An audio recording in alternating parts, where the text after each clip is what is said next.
wrestling fans. Not sports entertainment fans. Professional wrestling fans. Professional wrestling. This is it. This is us standing up.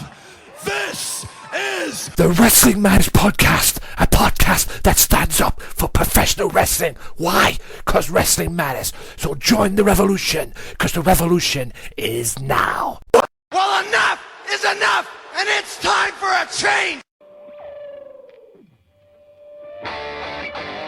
professional wrestling.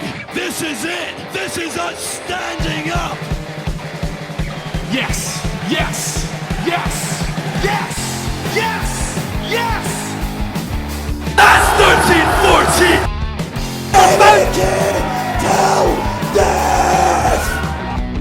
Dina, I am the best in the world. Cause that's the bottom line. Cause Stone Cold said so. Wrestling fans, welcome to a Wrestling Matters production. That's right. Another installment of Wrestling Zone. Well, Wrestling Zone. I believe that's what they call it. Yeah, Wrestling Zone. Yes.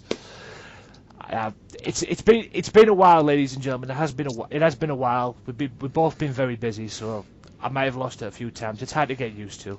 Mine was Wrestling Unleashed. This is Wrestling Zone.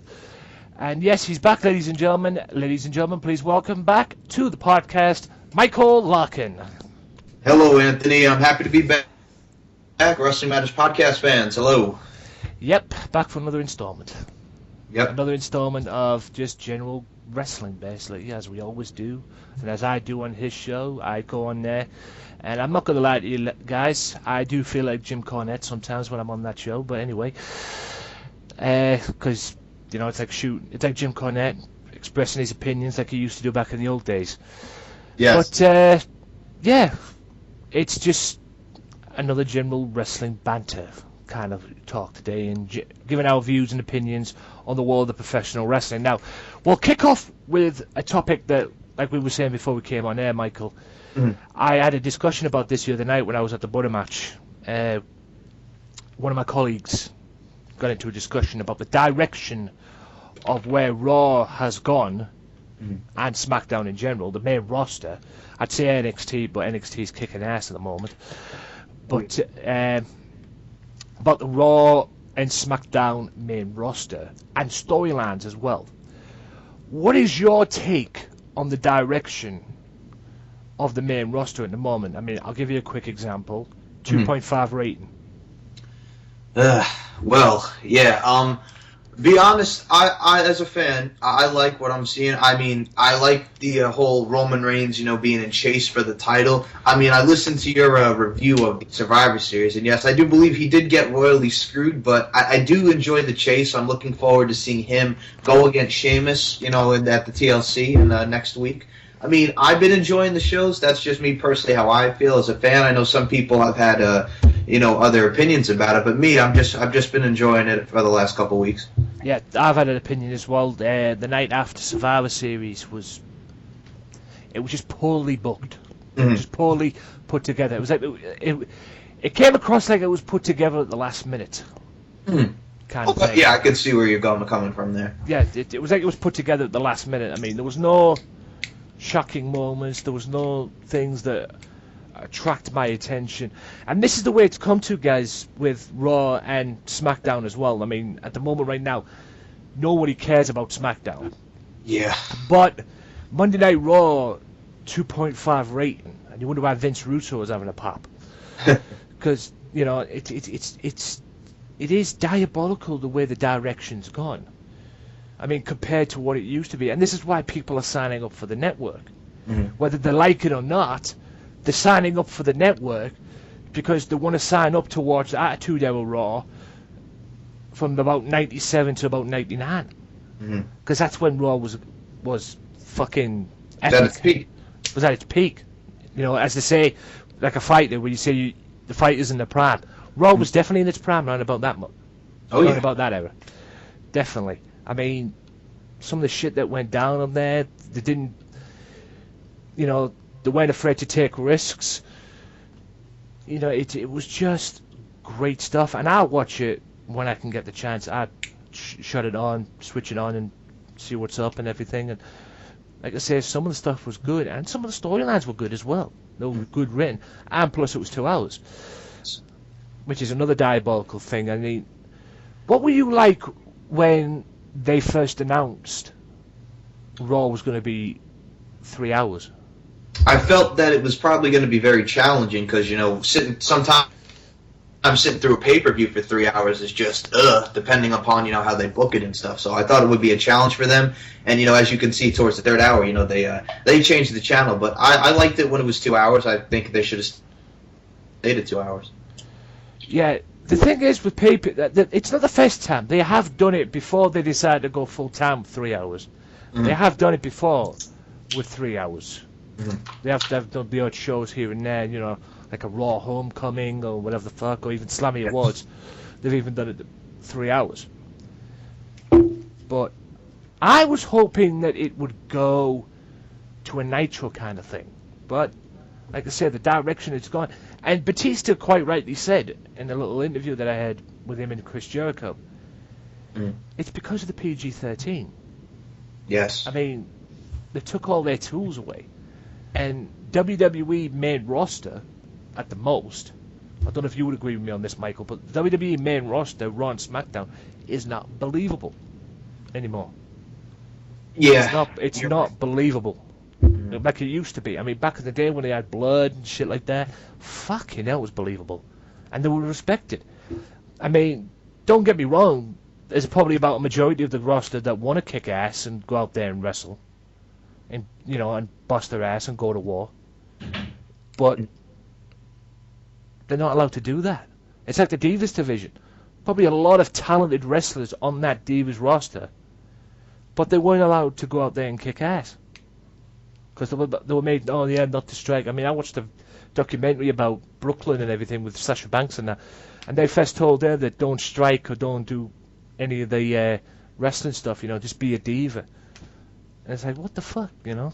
Yeah, her response was like, yeah, I'm not a diva, you know, I'm a wrestler. Let us wrestle. Let's kick ass. I mean, credit to Triple H for seeing that, and seeing that they were getting underused, and that's why you've had all these great matches in NXT. And, you know, the greatest Divas match, or the women's match that I've ever seen in God knows how long. It was awesome. Which was the Iron Woman match, and I'm not calling it an Iron Man match because there was no men involved. It was an Iron Woman. Yeah, except for the referee, of course. Yes. But that's another issue. Yeah, I mean, it's like 2.5 rating. I mean, and it seems that the storylines as well, I don't know if you would agree with me on this, Michael, it seems that the storylines are getting, you know, they go with like one direction first, and then at the last minute, they change it and come in and bring in like something else. I'm actually glad that you brought that up because, you know, with the whole Lana Rusev deal, you know, because I think there was heat on her because, you know, the whole engagement got out and they had to rewrite the storylines, and now Rusev's back as a part of this League of Nations and Summer Rae's with Tyler Breeze, so they had to redo the whole storyline. Yeah, I'll get to the League of Nations in a bit. But, yeah, I mean, it's like with this whole thing with Roman Reigns as well, which was what I was getting to, the Survivor Series. He finally wins the title, only to be really fucked over again. I mean, all right, the first time around we were kind of expecting it, and even he admitted himself that he wasn't ready for it. When Seth won at WrestleMania. Yes. Right, even he admitted it as well. He wasn't ready for it. So they brought the rest, you know. So they got Seth out and cashed it in, and you know, one thing led to another. But it's like I said to one of my colleagues at their work, if he's not ready for it now. You know, if it's like that again with this one, when Sheamus came out and kicked him in the face and bro kicked him and eventually won the title. Yeah. If he's not ready for it now, he never will be. I mean, surely he's ready for it now. Oh yeah. Right? I mean, what's your take on that? I agree with you. I said on one of my audios that if you want to fantasy book it, because personally what I would do is I don't think Sheamus should hold the belt until WrestleMania. I think Roman should win it at the Rumble, and somehow we get Roman Reigns versus Brock Lesnar in a rematch from last year's WrestleMania. This time with Roman as the champion and Brock as the challenger, and Roman Reigns beating Brock Lesnar as opposed to Brock beating him from last year in the rematch. But I mean, if they want Sheamus to be the champion and get Roman on this chase, I see them building it, and then Roman finally wins it at WrestleMania. Yeah, I like that idea, but the thing is with Roman, from what they've tried to do, I mean, they're trying to make people cheer for him more, so they can have more chance of cheering for him, so they want to see him win the belt. Yeah. I mean, the fucked up thing is, they brought in Sheamus, the guy that they actually don't like, considering the way he looks, and it's not because of his wrestling ability, it's the way he fucking looks. I mean, the thing that annoys me, Michael, is they're trying to make him, or make Roman, a babyface. I'll give you an example. Good. I watched Botchamania the other day, a Botchamania video, which had the fallout or the ending of the Survivor Series. And you would expect people to be sympathetic towards Roman when Sheamus cashed it in, but they weren't. They didn't give a shit, And then they started booing and everything, and it's actually on the Botchamania 294 edition, which I watched yesterday. They boo him out the building when he gets up, and they play his music to drown out the boos. Yeah. They're trying to hide every possible chance of booing. My bad. They're trying to hide any possible chance of booing him because they want people to cheer him. But what I'm saying is, you can't fucking force the fans to cheer and boo who they want. Mm-hmm. If they're going to boo him, there has to be a reason they boo him. It's the same with John Cena. Mm-hmm. They obviously boo him for a reason, even though he's probably the biggest babyface in the fucking company. Yes. But they boo him for a reason, because they're sick of having him shoved down their throats. They want something different. They want something new. It's kind of like going back to Hulk Hogan. When Hulk Hogan was in WCW, he wrestled the Giant once, who was the Big Show. Yes. Back in the day at Super Brawl, and they booed him out the building. And then, obviously, WCW was smart enough to think, maybe it's time for a change. Hence, the whole Hollywood Hogan and NWO shit in '96. I mean, what's your take on that? Everything that you just stated, I mean, I agree with. The whole, going back to Sheamus there, I mean, you had him in that Survivor Series matchup, like, at there, he looks like a goof with the New Day, talking about getting jiggy on these posers, and then, he's at the end of the match there, and he's losing to the Lucha Dragons and Ryback, and then, at the end, he cashes in the Money in the Bank. So you had the guy who lost earlier, comes out and cashes in the Money in the Bank, and, he looks silly there, and then, he cashes in. I will admit, that night they made him look like a twat. Yes. That night. I mean, I've made my feelings clear about the New Day. I can go all night about the New Day. I mean, they even in some way proved my point on Raw. I mean, 1 minute they're sucking up to Seth Rollins, and now he's out injured, and Sheamus is the new champion. They start sucking up to him now. Yep. Which is fucking just ridiculous. I mean, speaking of the Lucha Dragons, what is your take on the tag team division at the moment? Because the tag team division, in my opinion, at this moment in time at least, is in the fucking toilet in WWE. Well, I like the Lucha Dragons, Sin Cara and Kalisto. I think they're grooming Kalisto to be like the new Rey Mysterio.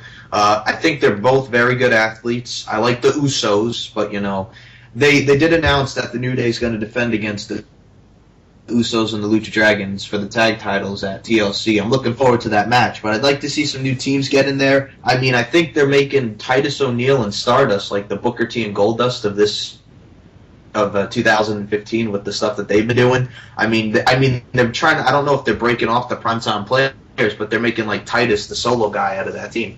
Yeah. Well, Titus was the solo guy out of that team. Yeah. There's no question about it. He did get that singles run, which never got him anywhere, but he did get it.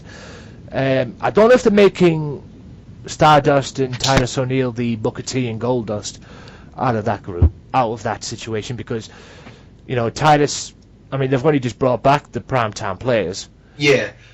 And plus Stardust is with the Ascension Cosmic Wasteland, as they're called.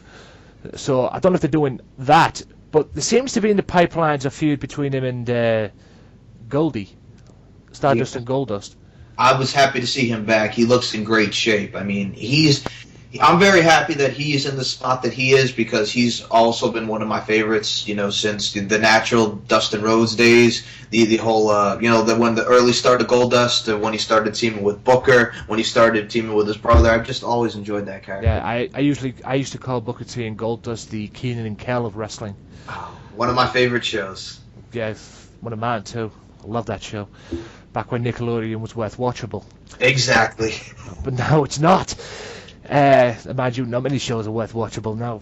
That's why you gotta watch the splat on T and Nick, man. When they do those splats and they show the Keenan and Kels and all that, that's some of the best stuff on there. I might have to watch that. Hopefully we've got it over here. I don't know. I don't really take too kindly, because the last time I checked, it took Keenan and Kel off air, which is dumb shit. At least it's not Sabrina the Teenage Witch and your girl, Sir Joan Hart. Yeah. Oh, God. Maybe Kevin Owens can sort that out. But anyway. Yeah, I mean, as far as booking, storyline-wise, in your opinion at least, what needs to change?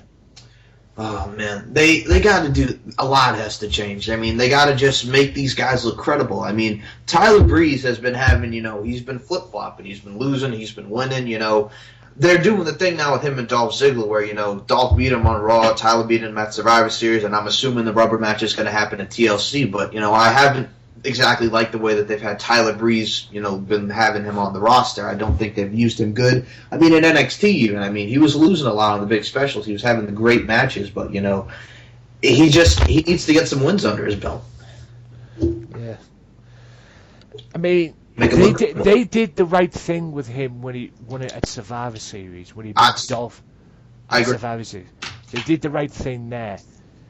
And in a way, I kind of expected him to lose to Dolph on Raw in that great match, actually, in that super kick from out of nowhere, which is great. What they're going to do next, obviously there's going to be another match down the road, a third match between these two, so what they're going to do with that, I do not know. Yeah, but Tyler, they need to push Tyler to the moon if they can. Maybe put a US title on him. In my opinion, he doesn't need Summer Rae. That was just Summer Rae on the rebound from the line of bullshit with Rusev. What happened with TMZ, like we said earlier. At the end of the day, he doesn't need that. He needs just to be him. If I was Tyler, I'd keep an eye on Summer Rae. Stealing that spotlight when he's doing the posing. Yes. In the thing, and she's coming in trying to steal the fucking spotlight and everything. Yeah, selfie stick. Yeah, we all know he's sharing it with her and everything, because apparently they're boyfriend and girlfriend or whatever the fuck. But he needs to watch that, because I could see him snapping on that in the years to come or months to come, whatever. What's your take on the League of Nations faction? As I believe you stated, it kind of reminds me of the old WWE 12 when they did Sheamus, Drew McIntyre, William Regal, and Wade Barrett. Exactly. I don't know why they didn't do that on there in the first place. I sent a message to NoDQ.com, Jeff Meacham. Mm-hmm. I did a question where he was on the Renegade Wrestling channel, and they answered my question. The question was, should they have booked that in real life, the United Kingdom faction? Yes. United Kingdom faction kind of thing, and whether or not the direction would have went to go there with it, but not the booked it and everything, and see where it would go. And he said, yeah, they should have done. But to be honest, I thought they should have done as well.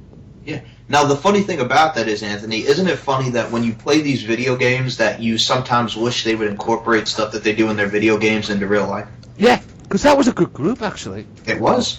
That was actually a potential-looking good group. It didn't appeal to me at first, and then it was like, boom, you know, it was there, boom, and it really caught my attention, and I started seeing these visions of it in my mind. That could have played out nicely on TV, and it would have worked as well, and it definitely would have kept Drew Galloway in the job in WWE, and give Wade Barrett a new direction. But you know, it just didn't work, and WWE obviously didn't see anything in it. Which, like I said, was a shame. And was that WWE 12? Yes, I believe it was WWE 12. Wow. Don't time fly on that one, eh? It does. WWE 12, now WWE 16. Jesus Christ. As we all know, ladies and gentlemen, I'm going to go off WWE for a bit. As we all know, ladies and gentlemen, I have mentioned this as well. Pop TV. Now, you're probably thinking to yourself, what the fuck's that? Well, I can tell you what the fuck that is. It's TNA's new network. Starting January 5th. And apparently they're moving to Tuesdays now. Yep. As well. And the first one is live. Apparently it's a live show, live broadcast of what they're going to do. Maybe just to welcome Pop TV into the TNA family, so to speak. I said last time, I believe we talked about this, about Pop TV. I said give it 6 months, they'll be off that network as well. From what I saw in the video when Dixie announced it, it seemed everything was cushy. You know, it seemed that Pop TV were up for it, the network was there.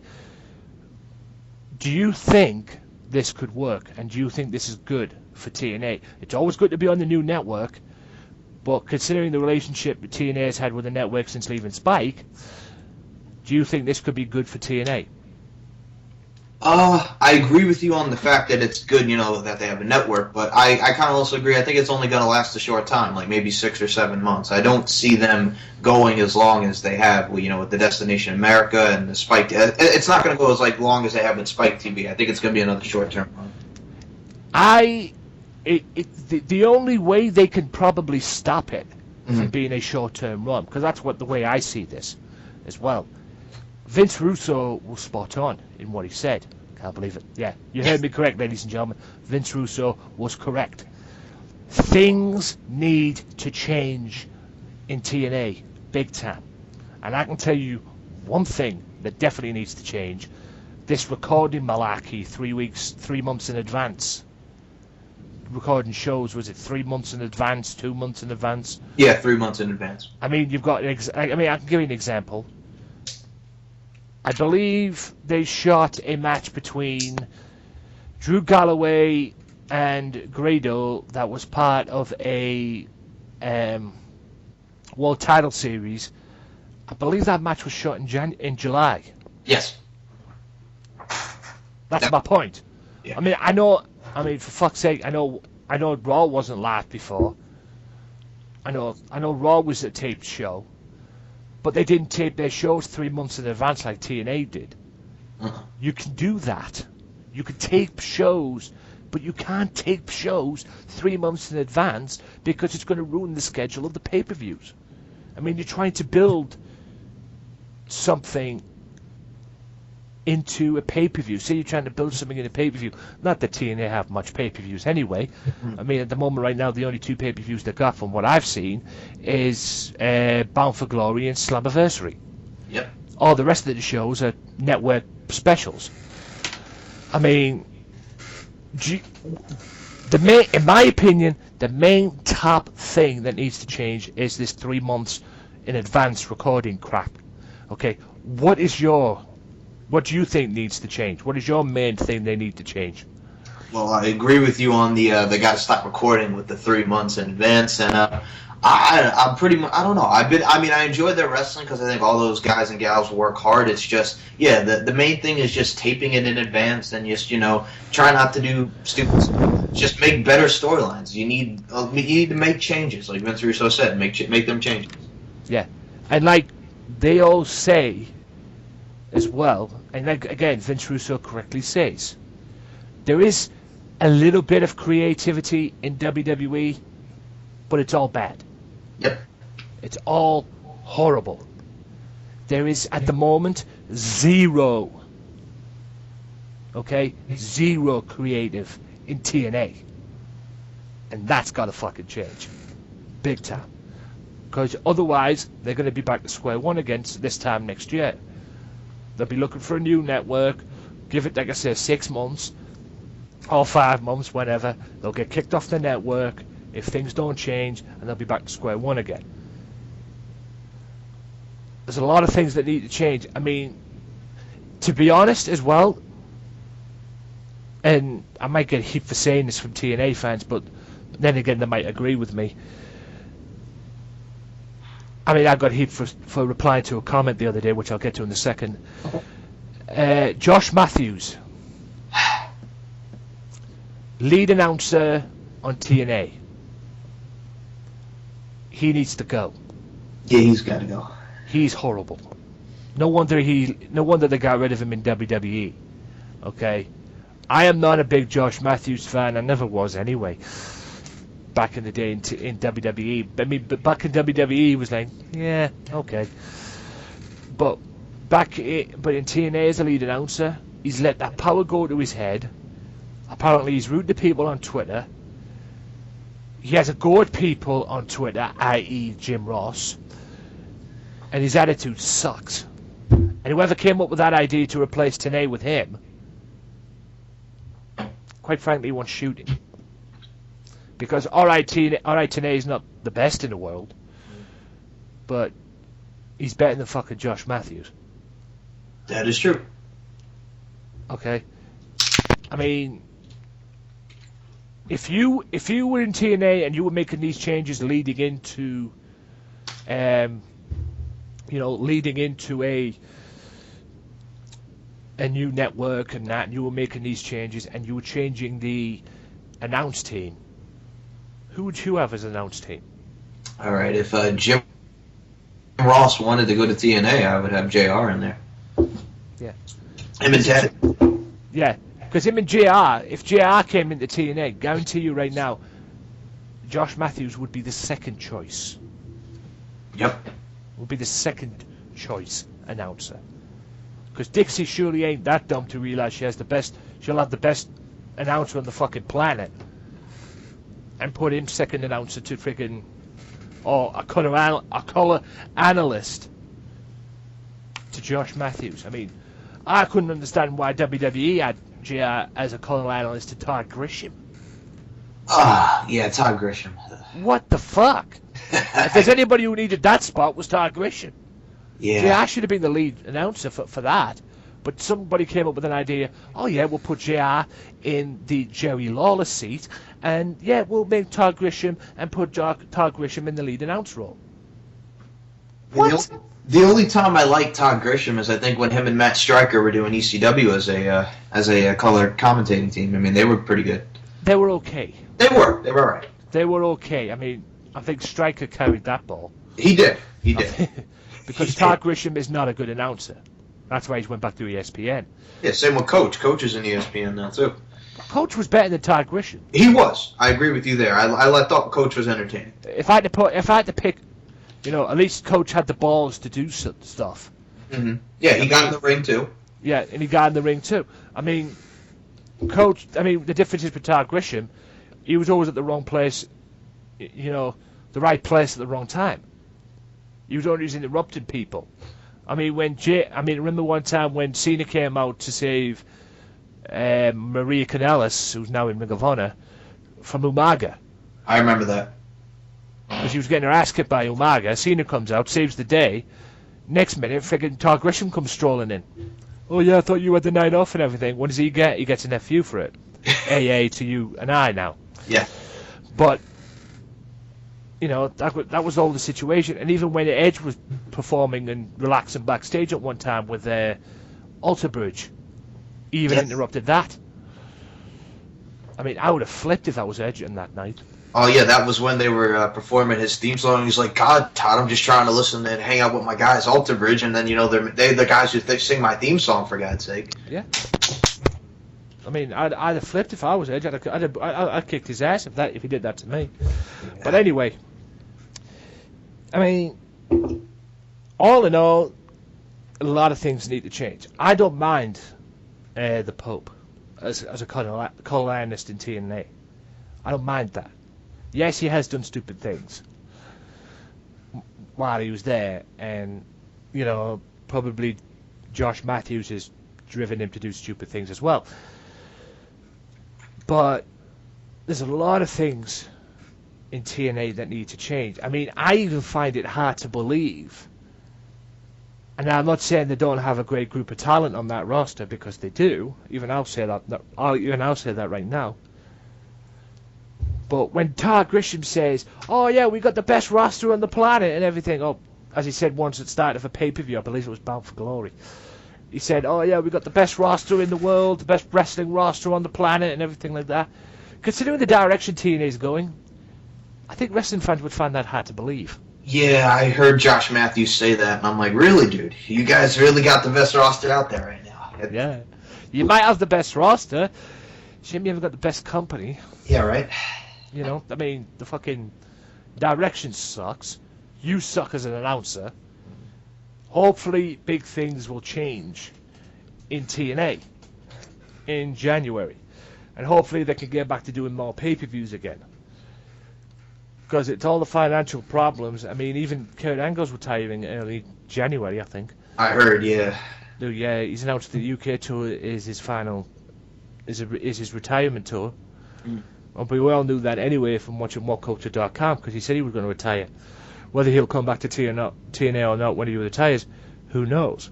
I do have one thing to say about What Culture, though. Shoot. You and I both have said that, you know, we watched the whole how Adam would book The Undertaker and John Cena, and that dude is one smart cat. That video is just epic. Yeah. It is. Yeah. What was that? The retirement one? Yes. Yeah. If you haven't seen that, guys, go and check it out. I mean, how that guy is not on the creative team, I just don't get it. He should be on the creative team. I mean, He Tyrone Magnus has even said that as well. He's even shouted it every time he does his videos. If you haven't, you know, Tyrone Magnus, go and check him out, guys. If you haven't checked him out, look him up on YouTube. He used to be a supermodel. He's a gym rat, kind of a bodybuilder as well. Yes. Funny guy. He reacts to various things besides wrestling as well. He's a wrestling fan. He reacts to Vines and shit like that, you know, and movie trailers, and even plays games on his PS4 as well. Check him out. Great guy, you know, very entertaining to watch. And even he said it as well. This guy should be on the creative team. Now, Anthony, I haven't watched TNA yet. I because of my work schedule, I have to get caught up on it. But I did read. So they took Drew Galloway out of the 16. He lost to Bobby Lashley. Oh, I didn't know they took him out. I know he lost to Bobby, but I didn't know they took him out. Yeah, because now they're doing. I believe next week is Bobby Lashley versus Mahabali Shera. Oh well. Oh. So the direction could be true then. Well, yeah, Awesome Kong lost. She lost to Jesse Goddard. Yeah. And as we all know, ladies and gentlemen, this is the spoiler alert here, guys. If there's any spoilers in here, we apologize. Yeah, apologize. You know, it's you know, this is what you get when you get 3 months in advance. Yeah, right. Kind of stuff, and the fucking and the fucking dirt sheets and shit. You know, this is why TNA shouldn't be doing shows 3 months in advance. Yeah, that's why you and I have been spoiling most of the Impact on the podcast. Yeah, so like I said, spoiler alert, and also Awesome Kong is retired. She announced her retirement due to an injury. So that's probably the reason why the direction they've gone, because she ended up retiring. I don't know, but yeah, very surprised to hear that Mr. Galloway is no longer in in the World Title Series because I thought they would have went with him. Yeah. Now he's now lost the ICW title Yes. to Grado.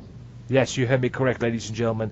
The little-known, chubby Scotsman who's been jobbing in TNA as of late and been, hanging around TNA doing jobs for people, Rockstar Sport, hell, Drew Galloway himself.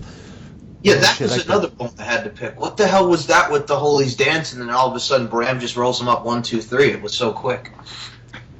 Yes. I mean, the last time, you wouldn't believe, guys, you probably saw it on TNA, Bram beats Grado. But it's not the first time they've met before. They actually met on an ICW show, and Grado beat him. So, Grado's getting the push in ICW, but he ain't getting jack shit in TNA. He ain't getting shit in TNA. And he, to be honest with you, if I was him, I'd think about it, because there's a lot of wrestlers that thought about their wrestling career in TNA, Mark Andrews being one of them. Obviously, Progress Wrestling was the other night as well, with the Mark Andrews and Will Ospreay fight for the Progress title, which I'm dying to see on the demand service. So if Progress Wrestling is listening to this, please get that up on the demand service, and quick, because I'm dying to see it. What's your take? Can you see more wrestlers coming to TNA now they've got the the deal and everything, the Pop TV deal? It's tough. Or do you think wrestlers would want to come to TNA considering the state that it's in? Some, I guess, if for any WWE guys that just got, released, I know. Well, I don't think they're going to be interested in Brad Maddox, as Brad Maddox is no longer with WWE because, he got fired for something to do with saying foul language in a promo before his match with R-Truth at like a taping or whatever. So something happened there. But I don't know, man. It's just I look forward to seeing what talent they could possibly bring in, but I don't know what talent per se that they're going to bring in. So I'm just looking forward to the element of surprise, so to speak. Yeah, more WWE stuff, ladies and gentlemen. That seriously hurts my brain. Brad Maddox got fired for swearing in a promo. And why do we hate PG Era again? Well, I think they said one of the things he said in the promo was like cocky pricks, and I think Vince was just pissed off about the ratings, is my theory here. So I don't know if this has actually happened, but this is my theory. I think Vince was pissed and he needed to take his anger out on somebody, and there was the MO to do it. Jesus Christ. It's not the first time Vince has been pissed about anything, to be honest with you. The guy was pissed about the blood that was in the Brock Lesnar match at the Hell in a Cell with Undertaker, and the way Brock Lesnar flung the doctor out the ring. Yep. Jesus Christ. And the last time we saw Brad Maddox on TV was he did that Tonight Show segment where he was dressed as the turkey, and the Undertaker came out on Jimmy Fallon and tombstoned him. If that didn't tell you that he was on the verge of leaving, guys, nothing did. Yeah, right. You can't, when you get into a situation, or when you get into something where you end up doing a skit like that, okay, and you put a legend over, no doubt, but to do that on the Tonight Show, dressed as a chicken, and then get tombstoned by Undertaker, if that doesn't tell you that your time is nearly up in WWE, nothing does. Because when you're doing stuff like that, it's usually the time to say, "See ya." Because that's usually the time where, it's time to say goodbye, kind of thing, and quick. Because you're not getting anywhere. What's your take on? I don't know if you watch WWE Network, or if you even subscribe to it or not. Yeah, I'm subscribed. Well, have you seen the Breaking Bad documentary series about the behind the scenes of the wrestlers that are in NXT trying to build and trying to establish themselves to where they are or where they potentially can be today? You're referring to Breaking Ground, right? Is it Breaking Ground? What did I say? Breaking Bad. My bad. It's all good, no problem. Breaking Ground, yeah. I enjoyed the show. I like how they have the NXT guys, how they've showcased them. William Shatner as the narrator has done an excellent job. I think that whole show is just great. I've enjoyed the first couple episodes. I've just been watching the new episode that was out Monday. And no spoilers alert, guys. If you haven't seen it, go and watch it. Yeah. I recommend you get it. Same here. But there was one guy that had an arm injury, and every time he went to do an hip toss, it popped. Oh, yeah, I know what you're talking about.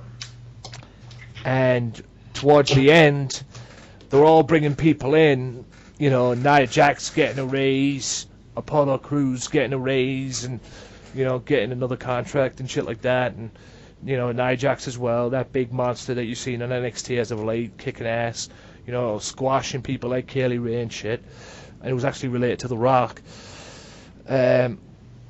But the guy who came in who had the arm injury has now been released, apparently, because it ended with him saying that they were going to let him go. Yeah, and his expression was just like, wait, what? You're letting me go? Yeah, and it's shit like that makes it hard to watch, because you bust your ass and you know you can do it, but when you get injuries like that, you become being on borrowed time. That's exactly how I felt, because that guy, you could see his determination and, wanting to get back in the ring, and it's just like, something like that just makes you question and, He wanted to do it, but guys, this is what, take it from somebody who's been in the ring. One of the fundamental wrestling maneuvers in professional wrestling is a hip toss. That's one of the fundamentals that you probably will learn in the basics section. That's of what I was going to say. That's like Basics 101. Yeah, Basics 101. And if you're trying to perform that move, and your right arm or left arm, depending on which side you are, pops, the way it's been doing for this poor sod, right? Mm-hmm. If you've got an arm injury and you go for a hip toss and it pops once you do that move, I don't care who you are. You're either on borrowed time or you're royally fucked. Because if you do that all the time, you're going to be basically wrestling one arm. And the NXT guys, and don't get me wrong, there's a great fucking group of scouts and managers and coaches and whatever the fuck they have on there as well.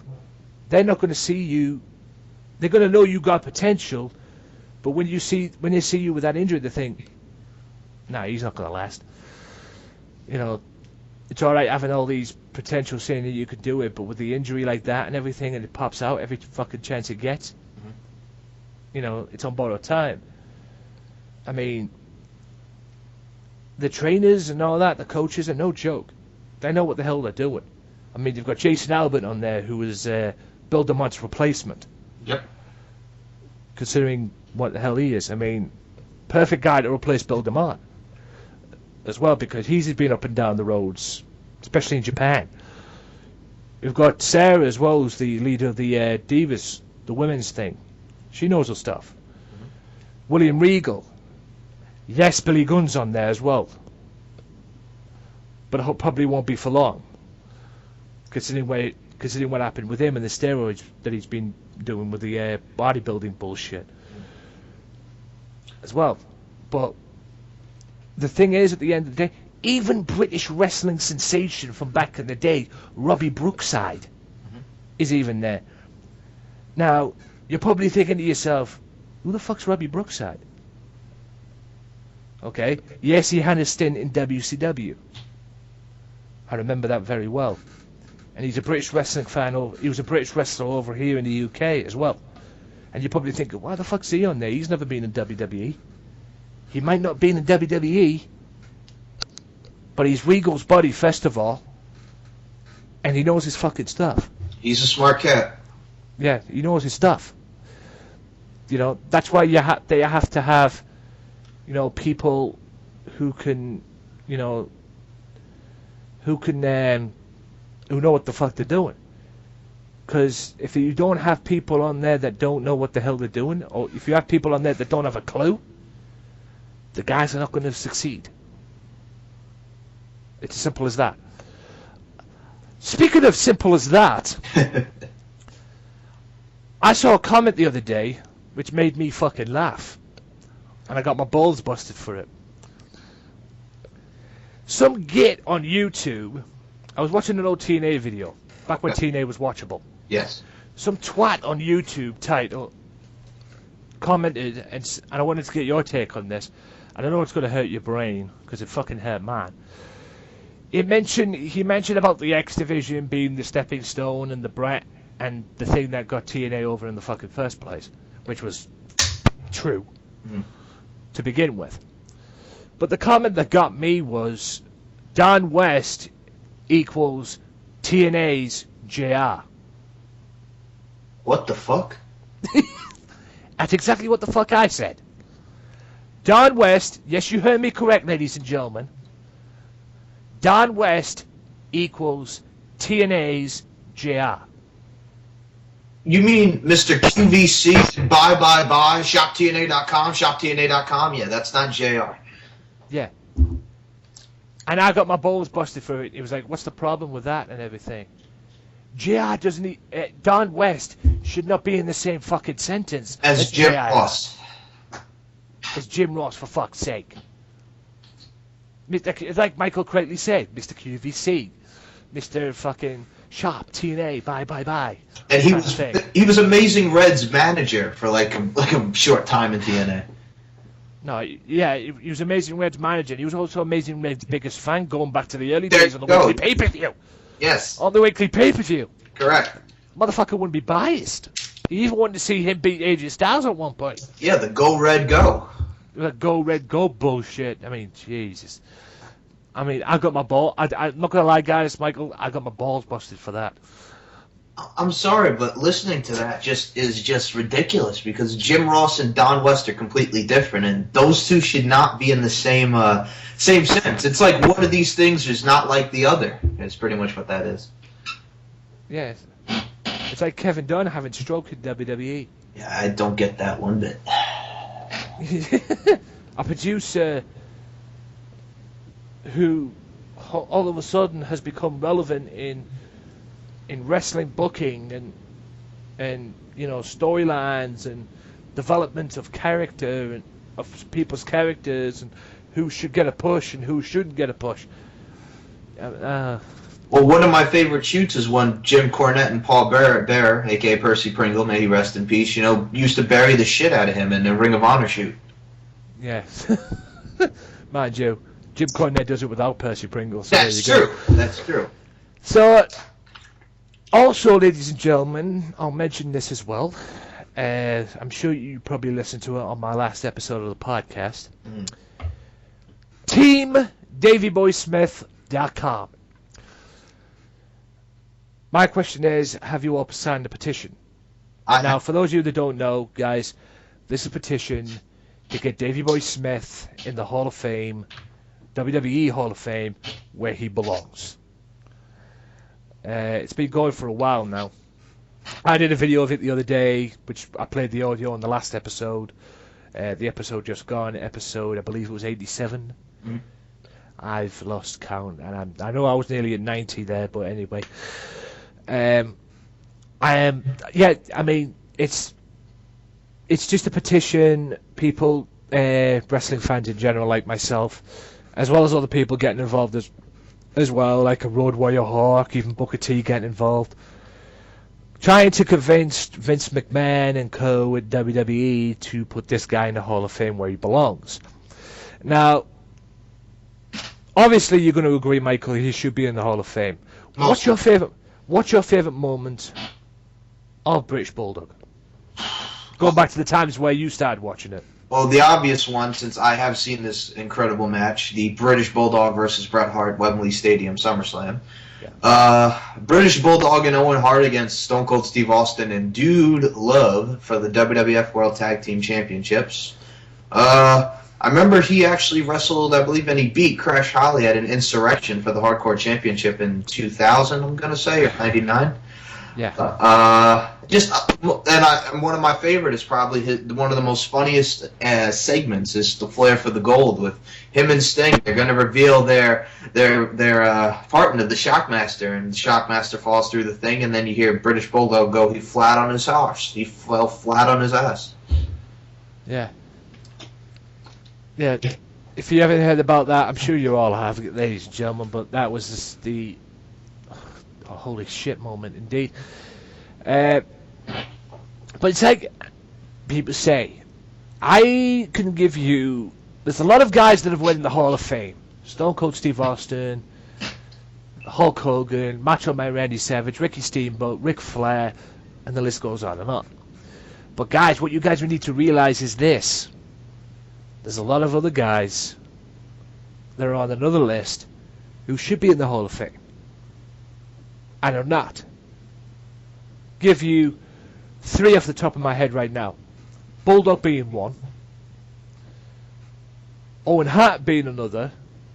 But there's a reason why Owen Hart's not in the Hall of Fame, unfortunately. And the other one, and how the hell this guy's not in the Hall of Fame, I'll never know. There's obviously some beef there between him and WWE, surely to God, for this not to happen. Because this guy should have been in a long time ago. And that's Ravishing Rick Rude. I agree with you. Rick Rude definitely should be in. Owen should be in. I mean, they just did the whole new Owen Hart DVD footage for him, which they showed on the network. They got a new DVD about Owen Hart coming out. Yeah, they must have persuaded his wife for that. Probably. Yeah. Besides Rude, Bulldog, and Owen Hart, who would you put in the Hall of Fame, to name a few? Who would you think should be in the Hall of Fame? Well, they're in Texas next year, so I'd put The Undertaker in if this is his last hurrah. Sting. The Freebirds. Well, I mean, this is me getting old because I used to watch him back in the day. I remember, obviously the Acolytes, the APA. Hell, he was with the new Blackjacks with Barry Windham. Bradshaw, JBL, should be in the Hall of Fame because Farouk's in there, so put JBL in there. I mean, it's Texas. You got a lot of guys that they can bring in there, but definitely the Freebirds. Yeah. Put the Freebirds in there, definitely. Going to you now. Yes. You've been a wrestling fan like myself. I was a wrestling fan since the early 90s, late 80s. My very first pay-per-view was SummerSlam 91. Considering when you started watching wrestling to now. Yes. To this point where we are right now. What has been your... First of all, what was your very first pay-per-view you ever watched? Wrestling pay-per-view, of course. Okay. Vengeance 2002. Main event was The Rock versus The Undertaker versus Kurt Angle in an incredible match for the WWE Undisputed Championship, which The Rock pinned Kurt Angle to win the title. And then the following month, I went to my very first pay-per-view at the Nassau Coliseum, which was Brock versus Rock. SummerSlam 02 for the Undisputed Championship, which Brock Lesnar won. And that also had the infamous Shawn Michaels versus Triple H non-sanctioned match, which was just epic. Shawn Michaels' first match back. That whole card from top to bottom was just tremendous. Yeah, the SummerSlam 02 as well. That was the night Brock became WWE champion for the first time. Yes. Like I say, guys, my very first pay-per-view was SummerSlam 1991. Yes, you heard me correct. 1991. Pay-per-view that was headlined by a handicap match involving Hulk Hogan, the Warrior, against the Triangle of Terror. Now, Sid Justice as the referee. Go on. I was going to say, was this the one where that they talked about in the self-destruction of the Ultimate Warrior, where he held Vince up for money and he wouldn't go out unless he got paid X amount of dollars? Yeah, this was the night where the Vince ceremoniously fired The Ultimate Warrior. The Ultimate Warrior for what Michael correctly said. Because apparently he came up with this idea to hold up for money, and Michael correctly said everything else there. They had the match, he paid them the money, but when Vince paid him the money, he also gave him a pink slip as well and fired his ass, at least until WrestleMania 8, at the most. Yes. Because the next time we saw him was at WrestleMania 8. Yes, at the end of Hulk Hogan and Sid Justice. Yes, which is still a mystery to me why that match was booked instead of Hogan and Flair, and I'll never understand that until I go to my grave. But in any event, yeah, my very first WrestleMania was WrestleMania 8 as well, and I have watched wrestling right now, and I can probably give you a list. I mean, Michael gave you one off the top of his head right there, and then he went to the SummerSlam show to see Lesnar beat Rock for the championship. I can give you a long list of, of the of who to, who would be in there and who wouldn't be in there, of the wrestling shows that I've seen over the years, or I've watched, the pay-per-views that I've watched, and I guarantee we'll be here to I could probably do that in 3 shows, because there's been a lot as well. I mean, I remember back in the day, I was watching WCW when WCW over here in the UK was on ITV, was on free television network, before Sky and cable and whatever the fuck as well, even though cable was kicking about beforehand. Back over here, I mean, like I say, here's a question for you. Good. Over here in the UK, have, like I said, if being on 3 networks, have WWE ever been on free networks in the, because we have a free network over here, which is ITV, which is BBC One, BBC Two, ITV, and Channel 4, which is ITV's TNT's number 3, and Channel 4, and even Channel 5 as well. And it leads into the Sky and whatever, or the Virgin, or whatever cable you have. Have WWE ever been on free TV? Over in the, I mean, whatever you guys consider free TV, not the cable stuff like the USA Network. I mean, surely you've got, like, if you took your cable network off, surely you would have some, like, free networks, like, that don't need cable or don't need to be a part of cable. If you took your cable networks off, have WWE or professional wrestling in general ever been on that? Not to my knowledge, but like I said, I was actually going to say, yeah, mostly as I remember growing up was just the USA networks, the TBSs for WCW, the TNTs, the Fox Sports Nets for TNA Impact, but not to my knowledge anything as far as free TV goes. Yeah, because that's correct. I mean, back over here is free TV. We had, I mean, WCW was on Channel 3 in late 80s, early 90s, and WWE was on Channel 4 over here in 2000. That was back when I think I was in my last year at school that time, or second from last, whatever. But yeah, I remember that very well. That was the 2000s where I believe it was just after WrestleMania. No, it wasn't just after WrestleMania 16. They didn't have WrestleMania on. That was obviously the big pay-per-view payout. They had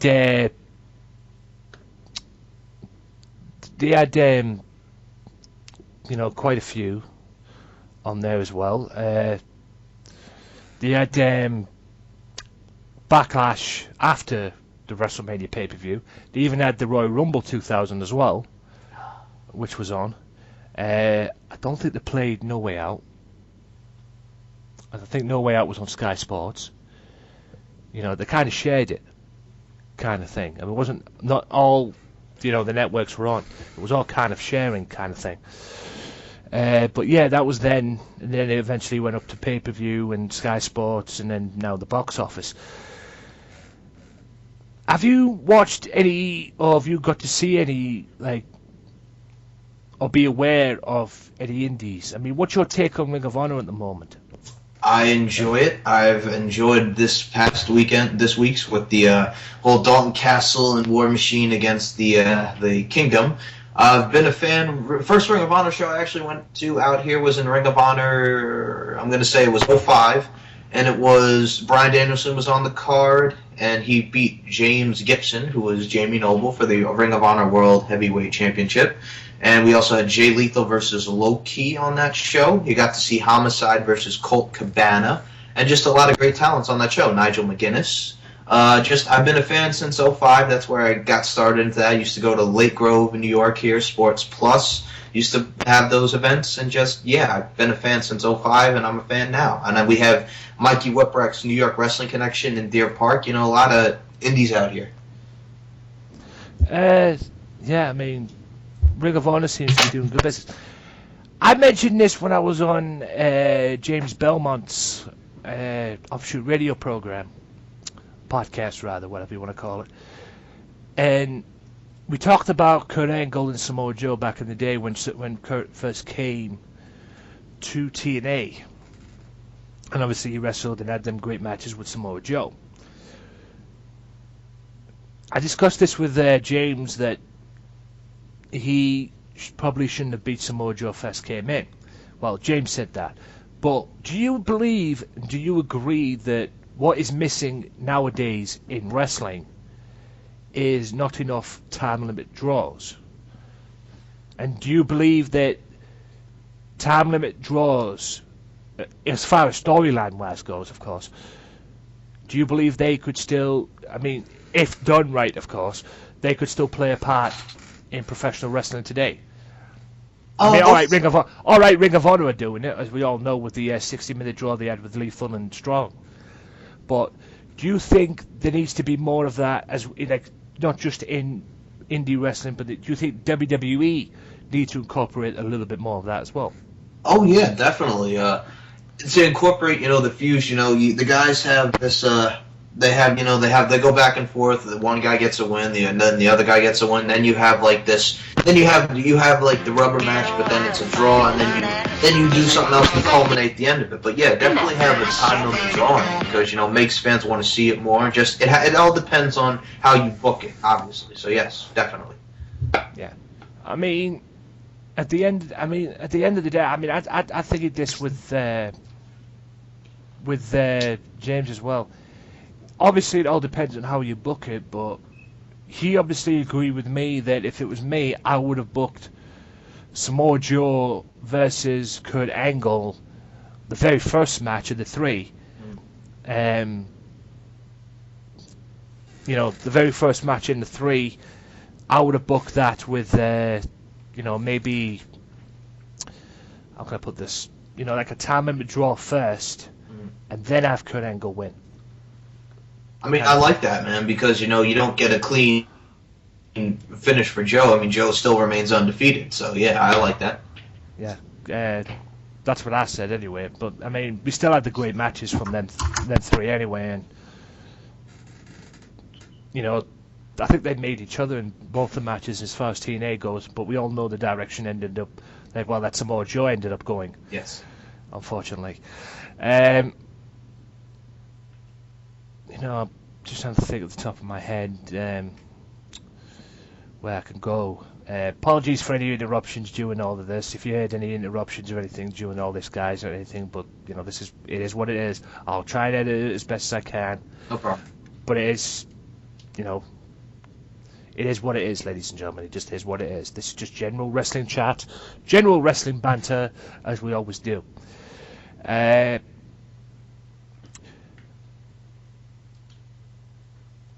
I would say right now in the market, they'll probably, NXT are looking for talented wrestlers, and it seems WWE raid Ring of Honor,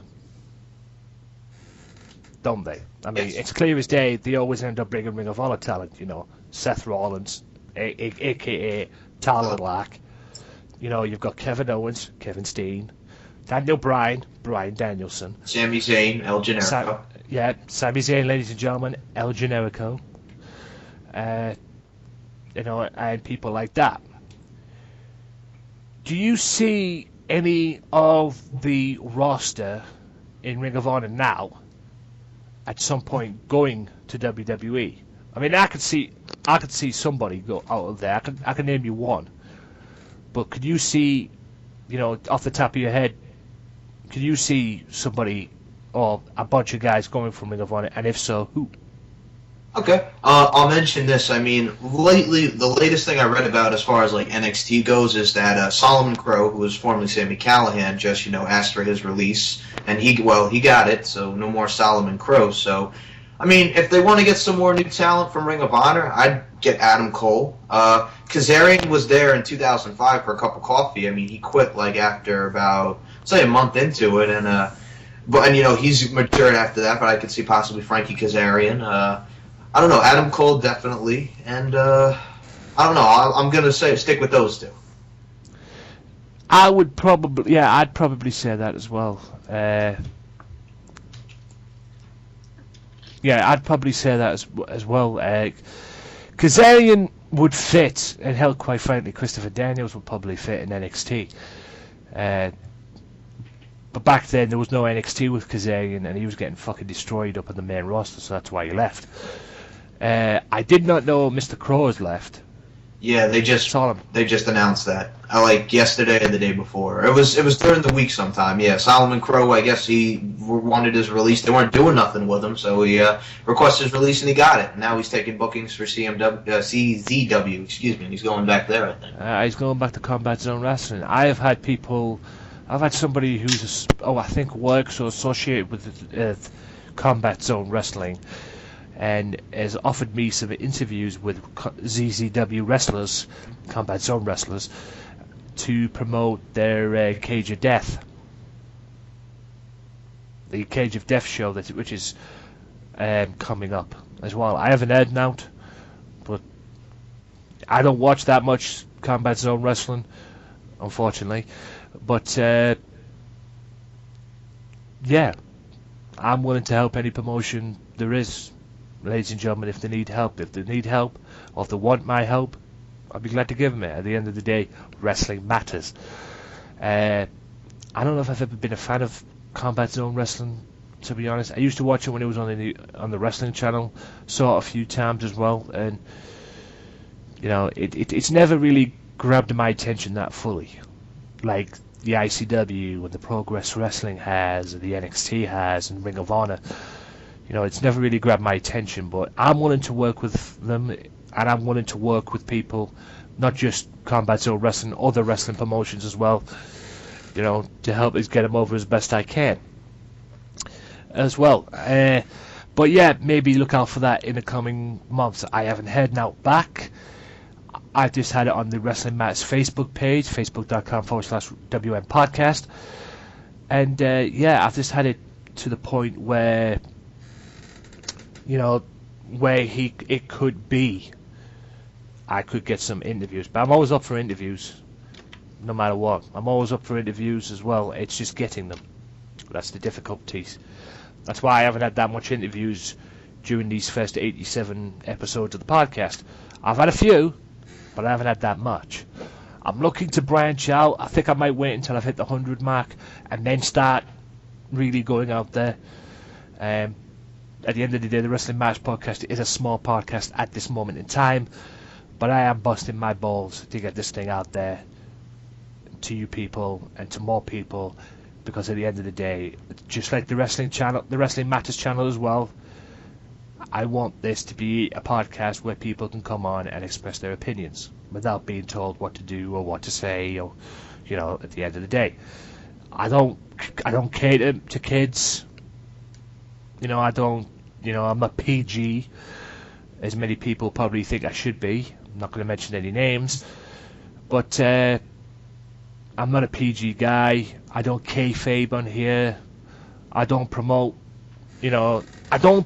like stories off the back. I only do it if it's necessary to do it. I.e. the Cesaro one, because that was necessary to do it.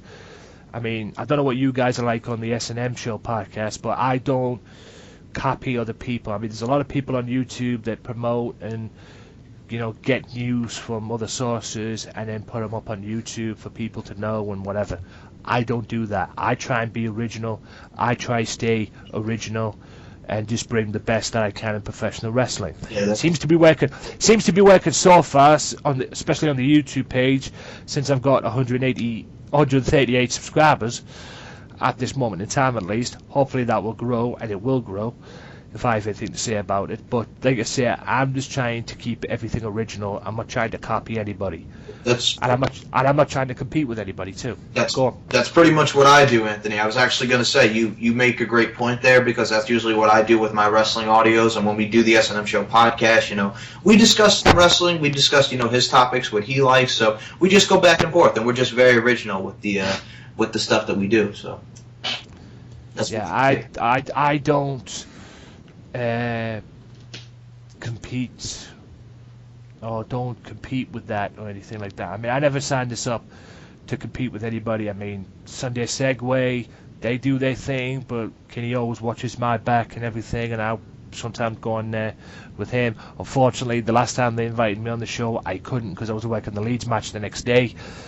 They invited me on the Saturday. I couldn't. They do a show on the Sunday. I couldn't do that because I was working the Leeds game on that day as well, which was a shame. But hey, it is what it is. Money comes first. Got to make that paper. Exactly. But any opportunity that I can get to go on that show, I do. He's been very busy as of late. I've been very jealous of him because he's had Jim Smallman for an interview from Progress Wrestling, which I'm looking to do. But I'm going to try and see if I can sweet talk another promoter from Progress Wrestling as well.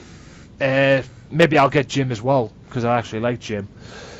But I'm not trying to compete with anybody as far as the podcast goes. If you're willing to work, if you want to work with me, get me on the YouTube page, get me on the Twitter page, WMPodcast, or at Tony_Walker on Twitter as well, Facebook.com/WMPodcast. Get me on there as well.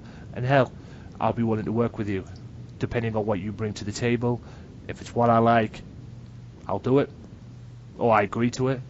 If not, go elsewhere, because I'm out here to waste time. I don't want anybody wasting my time. And if you're going to waste my time, don't bother contacting me. That's how you got to be. Yeah, I'm not going to waste anybody's time. I don't waste anybody's time, and I don't want people wasting my time. Okay, I've had a lot of people offer to come on the podcast, to come on and do interviews like yourself with Michael, like what I'm doing here with Michael. But they've never turned up, or they've late and everything, and I didn't sign up for that, to be honest. Yes, I can give people chances and all that, and not judge a book by its cover first time around, but I don't do that. I do that on occasions if it's necessary, but at the end of the day, I don't want my time wasted. You either work with me or you don't. If you don't bother calling me. It's as simple as that.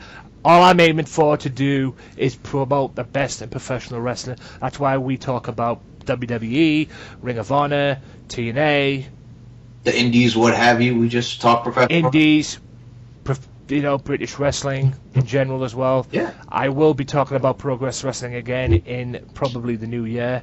I'll be bringing my Progress Wrestling podcasts back. Thinking about doing them more on the YouTube page, but we'll have to wait and see on that. Even if I do them on the YouTube page, I'll probably put the audio up on the SoundCloud anyway, so we'll have to wait and see on that one. But I'm looking to bring back the Progress Wrestling podcast as well in the new year as well. That's announced as well, because I've actually missed doing that, to be honest, because I actually enjoyed the Progress Wrestling stuff, especially with Jimmy Havoc's heel work. So ICW, I'm looking to bring that back in the new year also, but it depends where I'm going to go with that. I mean, I did a couple of I couldn't do the Fear and Loathing month that I wanted to, but I did do a couple of reviews for ICW on the Wrestling Madness channel as well, leading into Fear and Loathing. But I'll look to bring that back in the new year and see where it goes and see where it all stands as well. But at the end of the day, I just want to bring the best in professional wrestling. And at the moment right now, in my opinion, The stuff that I talk about, maybe TNA taken out of there and putting it to its own side at the moment, but Ring of Honor, yeah, I've got to talk about WWE, Smackdown and Raw as well, because it is what it is, even though they suck. But, hell, I'm WWE fan, I've been WWE fan all my life, so obviously they're going to be in there at some point. NXT, Ring of Honor, and yeah, maybe TNA, but I'm looking to bring in some more stuff as well. Look out for the future as well, because the Friday Night Fight Club returns to ICW as well. They're bringing back the Friday Night Fight Club, and I will be reviewing that on the formatted, the original episode of the podcast that we do every Monday. So I'll be putting that on there as well. I might replace that with TNA. I don't know. I can't replace it with Ring of Honor because Ring of Honor is hot at the moment. So yeah. But in any event, few more questions. Okay. What is your target goal for the S&M podcast? Because I know you don't do it alone. You do it with a friend. Yes. What is your target for the S&M podcast? And plus, you know what? I don't think I've ever asked you this question. How did this S&M podcast come about? Oh man, me and my buddy Steve Nicoforo have been friends since high school. We've been friends for about 7 years now. And there was just one new year we started, and we're just like, hey man, we should do a podcast. Let's I got my thing about professional wrestling and how I'm a diehard fan. You like your hockeys and your baseball and whatever. We could just talk about general topics. And he's like, yeah, that sounds like a good idea. And, due to some family stuff, we didn't get it done that year. But, as years went by, we got into it, and I brought it up again. I said, what do you think about doing this? And he goes, yeah, let's do it. So, you know what? I got my equipment here that I talk with you on, do with every other, podcast that we do, and with the people who I discuss with. And just, we just wanted to get out there and just entertain people. I wanted to talk about my wrestling, so I do solo stuff. He does his solo stuff at the Stevie Nicks Experience, which I produce because he uses my equipment. And he talks about his New York Islanders, New York Mets, and overall it's just to entertain people, just get the stuff that's out on our minds and just talk about generalization of topics and just shoot the breeze overall. What has been your favorite interview? Because I know I've seen you haven't just done me. You haven't done, you haven't just interviewed or talked to me as you've done. You've done other people as well, preferably not necessarily all wrestling, from what I've seen as well. How did all that come about? My friend Jason Holly is a rapper. The BBC Chappelle. He's in Queens. He lives in Queens, New York. He's a talented rapper. So we just talked about some rapping on the interview, and we talked about rap music and the history and just stuff that he's into, his likes, his dislikes, etc. My friend Darren Zawalk out of Oklahoma. He's a gospel pop artist. He's very religious, and I am too, because I'm blessed for what I have. I'm blessed with the friends and family that I have in my life. So the Lord is very important to me. And Jason Hemmons is an artist out of California. I crossed some of his stuff out on YouTube, and he did some stuff for Michael Jackson, who is one of my favorite artists. And we just talked about music and what he has going on. So I pretty much like all the interviews that I've done. I did the interview with my friend, the great Bambino, C.J. Antonino, a independent wrestler out of Islip, New York. He wrestles for Suffolk Wrestling Alliance and Mikey Whipwreck's New York Wrestling Connection. Very talented competitor. I enjoyed talking wrestling with him. We talked about, what's going on in WWE, TNA, the Indies, like, you and I do. He's a big wrestling fan, and just, I've enjoyed all of them, really. I enjoy just discussing and interacting with people. Yeah, you just reminded me about something that I've got to do as well. I just want to give... I'll do that at the end of the sure. podcast. What is your aim for this podcast? I mean, I aim, obviously, I'm not going to lie, guys, I aim to make a profit out of this, make some money out of it. I've just got this podcast, I've got my website as well, theanthonywalker.net. I've just got that cleared with a Google AdSense, so hopefully I can make some income out of that. Not just, Google AdSense and, getting the all clear to show ads on there as well, and hopefully people convince them to click on it and whatever. I'll be sorting that out in due time. But at the end of the day, I'm, like I say, guys, going back to what I was saying, we all in this to make money. What is your what's your aim or your goals that you want to achieve with these podcasts? Definitely just to put smiles on people's faces. Definitely, obviously, the profit. But as of right now, you know what? I've been having personal issues right now, you know, with the family-wise. Just mostly just want to take care of my family. You know, I've been working my other job. Just, like I said, just to put smiles on people's faces and hope they enjoy the audio content that we put out there. You know, if you like it, great. If you don't like it, that's fine. You can listen to other stuff. But as long as we entertain you and we get a reaction out of you, you know, we're happy. Yeah, just make sure something as well. Remember what I said to you about the last time we had a conversation about your audio? Oh, yeah. And being too low. Yeah, I gotta get I gotta definitely get my mic fixed. I know that. That's definitely coming after the holidays. And yeah, I've just been cranking up and tinkering with it, so yeah. But yeah, as you can see, I don't know if you've listened, but the audios haven't been that low as of late, so I've been doing a little bit of tinkering. They've been they were far better than what they were, I'll give you that. But like I say, the more higher people and the more, I'm not saying put like on full blast. Yeah. You know, I'm not saying that as well. Just get them up higher to where people can hear them, because if you try to draw them views and try to draw them listens and everything, not a lot of people are going to listen. If it's like a mute version. Yeah, that's why I take your advice wholeheartedly there, because you do. Yeah, I mean you've got to make sure on that as well, because if people can't hear what you're damn saying. Yeah. Exactly. It's one thing them watching you, like I say, on the Wrestling Matters channel as well. If it's like one thing them watching you on the Wrestling Matters channel, or whatever the fuck, you know, boom, boom, you know, boom, boom, boom, boom, boom, and then you realize, you know, they can't hear a word you're saying. That ain't gonna work. They want to hear what you're talking about. They want to hear what you're trying to put out. Because if they don't, you know, it's, you know, it is what it is at the end of the day. And they're not going to be paying in any interest. And I believe that wraps this up, guys. Oh, before we wrap it up, I did want to ask you a quick question. Oh yeah, go shoot.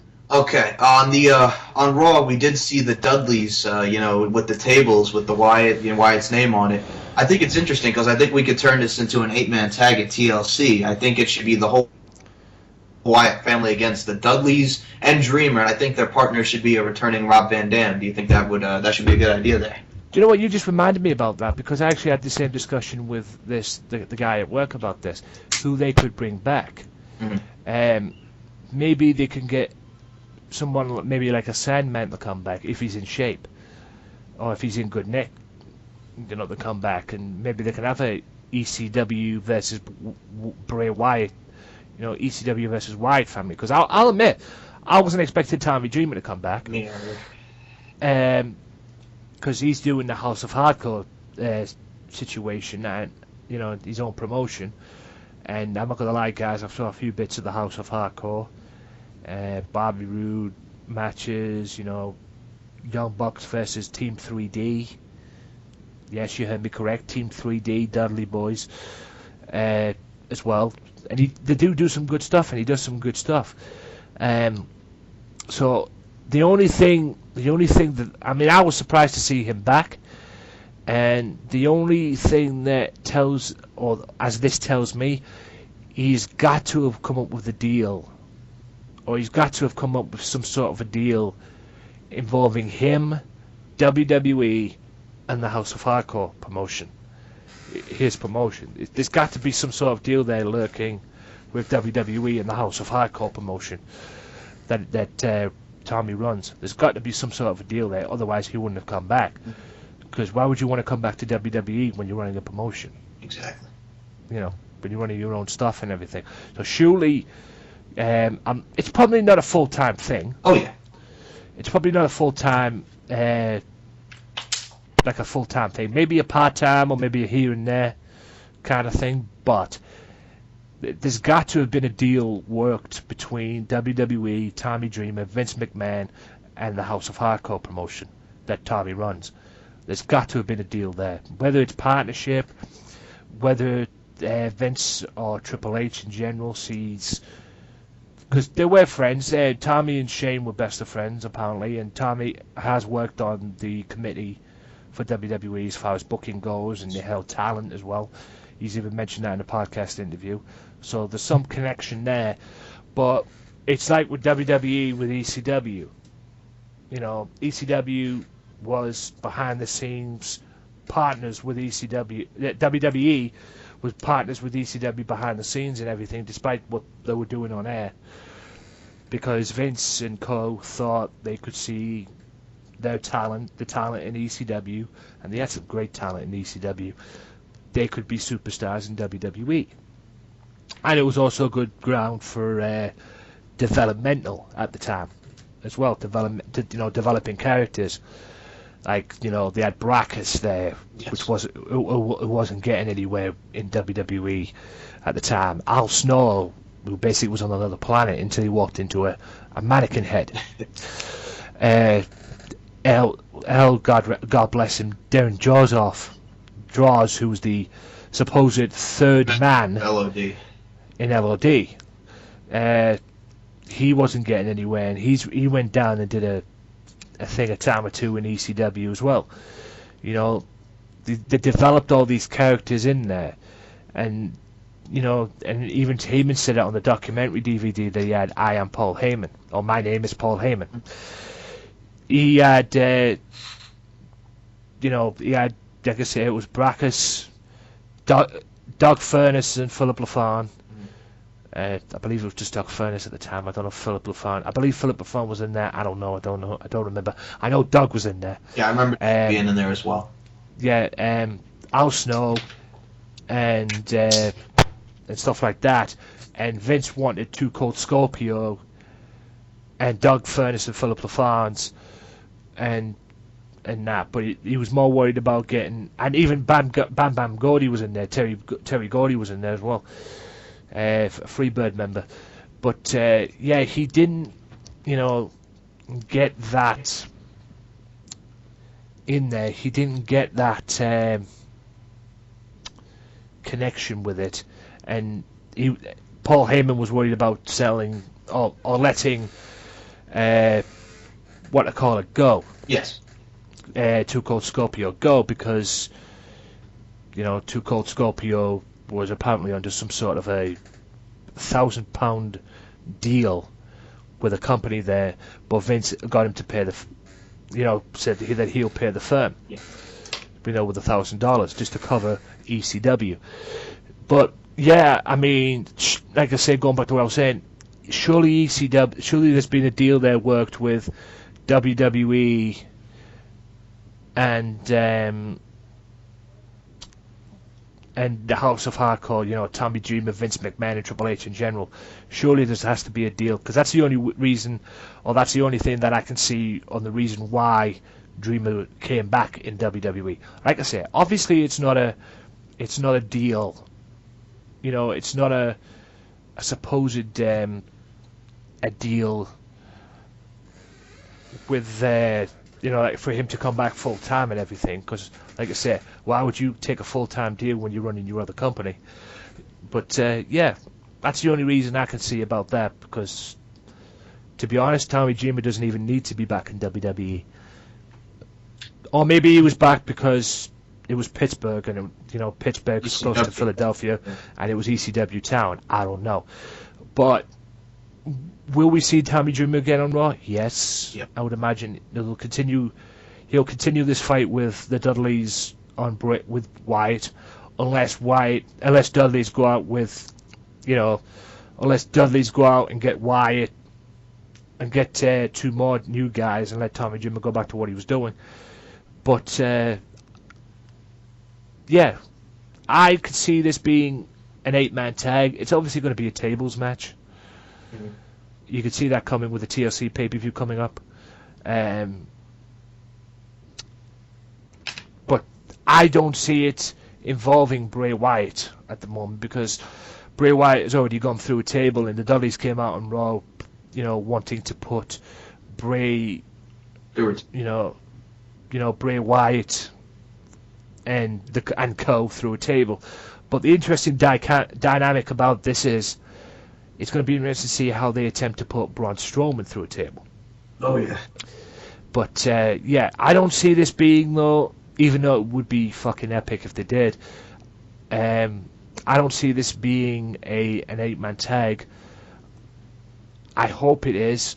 I would probably see this more being a 6-man tag. Yeah. Dreamer, Dudley's versus Harper, Rowan, and Strowman. Yes, because Wyatt's already been put through a table. Unexpectedly, but hey, he's already been put through a table, so would they, would it make sense to put Bray Wyatt in there? Yeah, probably would. Because it's the Wyatt family and everything. But then you answer a question to yourself, or you answer your question as a booker: who would you pick to join the Dudleys? Mm-hmm. Who would you pick there to join the Dudleys? Who would you go out and get to join the Dudleys? It would make sense if that was the case to do that. Obviously, it'd have to be somebody who hates the Wyatt family, or who's been feuding with the Wyatt family, or that. But I would like to see them bring back maybe an old ECW favorite. Well, you also got Rhino in NXT if they wanted. Yeah, that's what I'm saying. Rhino could be in NXT. Rhino's in NXT, although he hasn't signed a full-time contract. Sure. Although he still could be used, but he hasn't signed a full-time contract, because that's why Rhino, on occasions, you've seen him in ICW. I mean, he wrestled Joe Coffey at the ICW show, Fear and Loathing. That's why he's been allowed to do stuff like that as well. I would imagine it's not just ICW he's been involved in. He's been involved in a few other shows as well, besides ICW, outside of NXT. I think Samoa Joe signed a deal, so yes. Maybe they could bring him up to the roster, but I don't know what the fuck they'll do with him.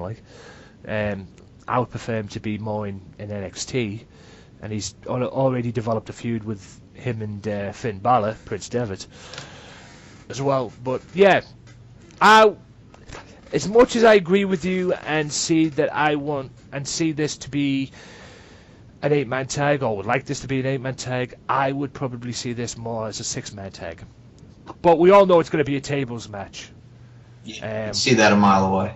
You could see it a mile away, and surely they will. Surely they're not dumb enough to say, no, let's not make this a tables match. Let's not make this a tables match. Let's make this something else. Because considering what's been going on, surely it's a tables match. That's just my opinion on that. I agree. But with that being said, ladies and gentlemen, I believe we'll wrap this up there. An hour and a half. Yeah. Good grief. But yeah, more footage the better, and hopefully this will grow into, say, 2 hours, because I'd like to do this a little bit more. Yes. A little bit more longer. But hey, it only grows. These episodes, guys, will only grow from here, just like mine will on the hopefully on the on Michael's show as well. Yes, definitely. I was actually going to say that to you. I was going to say I'll probably contact you after the holidays for another go. Yeah. Episode 4. Yeah, I'll do the same with you as well. Let me know as well. Obviously, the next episode of this, guys, will be after the holidays. It'd be stupid to put another one up. Yeah. At the holidays, because we all know the holidays is right around the corner. I would probably say with me, Michael, anytime after January 2nd. Anytime after January 2nd. You got it. Yeah, just to give you a heads up, because I'm working January 2nd at the border, and it still technically is the holidays, really, and leading into January 2nd, because you've got New Year's Day the 1st and everything. So, anytime after that, I'm cool. I'm cool with that, just to give you the heads up. As far as dates go, I'll let you decide on that. Yes, sir. Same with me as well. Anytime after the holidays with me, as far as coming on your show as well. You want to do it straight away, I don't have a problem with that whatsoever. Yeah. Maybe we'll do a New Year's special or something. Who knows? But yeah, anytime after January 2nd would be perfect to get me on your show, and vice versa as well, since it's still technically the holidays after that, and we don't want anything to interfere. Yeah, I think I got family coming through, so yeah, I'll probably contact you more around early January. Yeah, but in any event, Michael, you know what to do. Yes, sir. This is where I give you the platform to put your stuff over. Take care of business. All right, guys, you can check us out on Facebook. Like us at www.facebook.com/SM Show Podcast. You can check us out. Also, we have a Fan Central page, to interact with us as well. That's facebook.com/SNM Show Fan Central. You can follow myself on Twitter at SMShow1, the number 1. You can also find me at MCL92 on Twitter. Either way, I'll interact with you both. It's just, that my MCL92 is more my personal one, and I have one for the show. But either way, I'll interact with you. It's cool. Shoot me a tweet. My partners is at Stevie Nicks SM on the Twitter, and on Instagram it's Isles Mets SM, and mine on Instagram is at Larkin_92. And the SoundCloud is soundcloud.com/MCLarkin92. Excuse me. And same with me as well, guys. Facebook.com/WMPodcast, at WMPodcast on Twitter, theAnthonyWalker.net as well, where you can listen to the episodes besides SoundCloud as well. SoundCloud.com/wrestling_matters_podcast. And you can also listen to the show as well on my website as well. And check out my Games Matter channel as well. Check that out as well for live streams.